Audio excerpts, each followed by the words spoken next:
Is this new Instant Fusion ripoff a sign that the original will get banned? And if so, how good really is the card?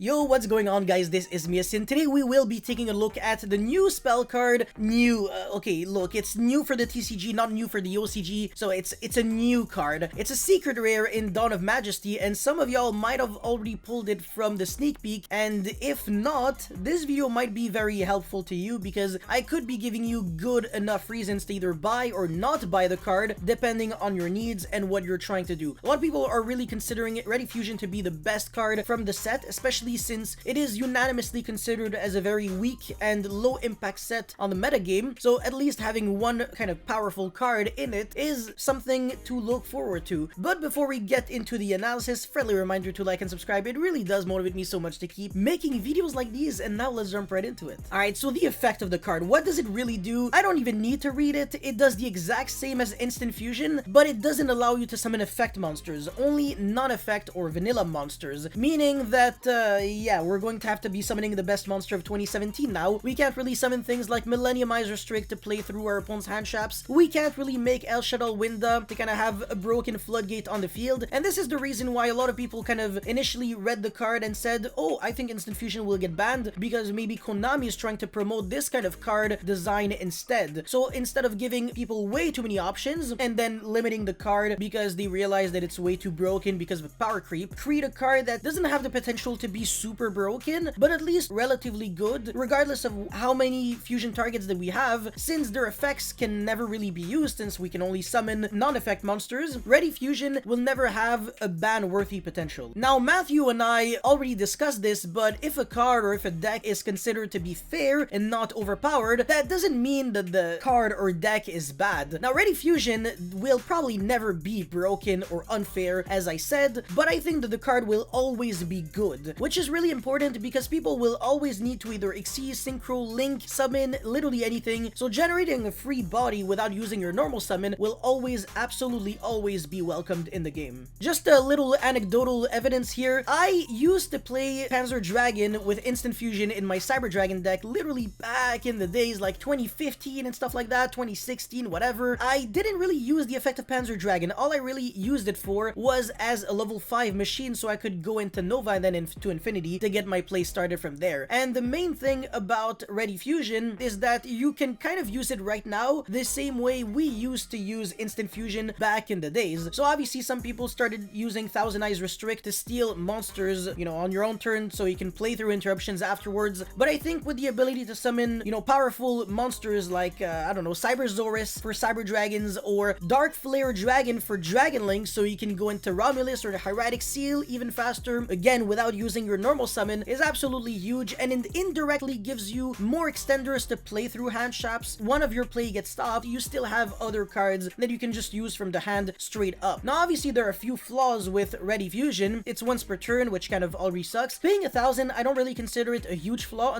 unless you're literally in game 3 where life points actually matter, but the main flaw is that you do have to dedicate extra deck space to the card, so if you're playing a super tight deck on extra deck, it's going to be kind of bad for you. Now, as I said, for Cyber Dragons and Dragon Link, it's kind of a no-brainer, but there is a deck, one deck specifically, that I actually love to see Ready Fusion in, and that is Thunder Dragon. Thunder Dragon is insane with Ready Fusion. Instant Fusion would have done the exact same anyways, because we were only trying to summon Kaminari attack in order to banish it with a Thunder Dragon monster from the hand in order to summon Titan. And now you might be thinking, okay, well, you need 2 cards just to make a monster that doesn't even necessarily have an interruption. That's kind of bad. Well, not really, because the main goal here is just to banish a Thunder Dragon from the hand so you can potentially get your engine started and unbreak the really bad hands. And since sometimes you can summon your Thunder monsters, if you had Batteryman Solar, you can generate a token there to make Link 2 or Link 3 or Link 4 plays and kind of just win completely from there. So imagine, we actually went from having 1 Kaminari attack in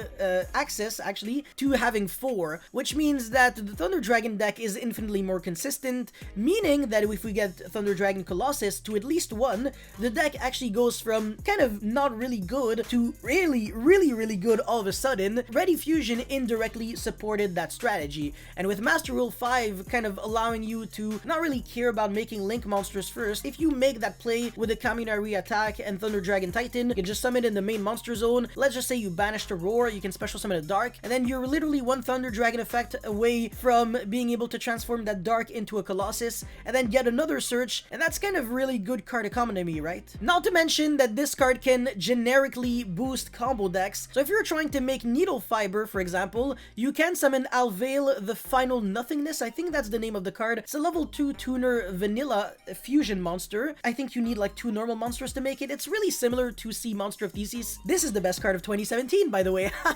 They kind of, again, do nothing outside of being tuner monsters, but that's all you are really looking forward to, right? I mean, if you were playing cards like Cock-a-Doodle-Doo or other kind of tuners in your deck, maybe you can finally drop them and start playing Instant Fusion or Ready Fusion in your deck. And if you're playing a deck like Phantom Knight, I'm pretty sure Ready Fusion is going to be great for you because now you have even more extenders to get into those level 3 monsters to make Cherubini and play from there, or just Rusty. So yeah, I mean, literally the world is actually your oyster with a card like Ready Fusion. It's just that every time you're using the card, you're not doing something super degenerate just with one card. You need more than just Ready Fusion to be able to play, and if you're playing Thunder Dragons, I want to say Ready Fusion is probably, it's where it shines the most, I want to say. So yeah, just to repeat myself, in conclusion, I do believe that Ready Fusion is a great card.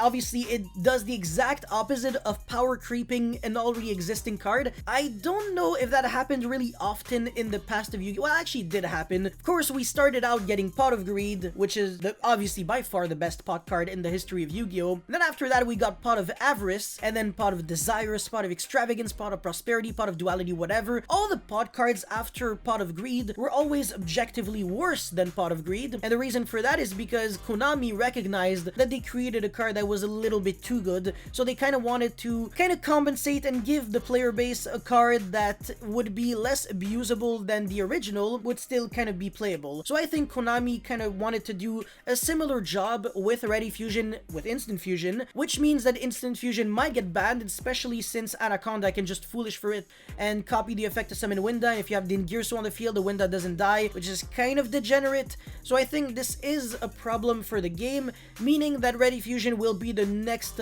go-to if you're trying to just generate free bodies on the field. But again, if you're tight on the extra deck space, a Ready Fusion might not be good for you, and if you have to spend way too much money on Ready Fusion, don't even bother, because like I said, it's a good card, but that's all it is. It's just a good card. It's not an unfair card, and it doesn't deserve a $60 or more price tag. That's all I had to say for this video. I really hope you guys were able to enjoy, learn a thing or two, whatever. If you did, make sure you leave a like, a comment, and a subscribe. That would seriously motivate me so much to keep making videos like these, but you already know that.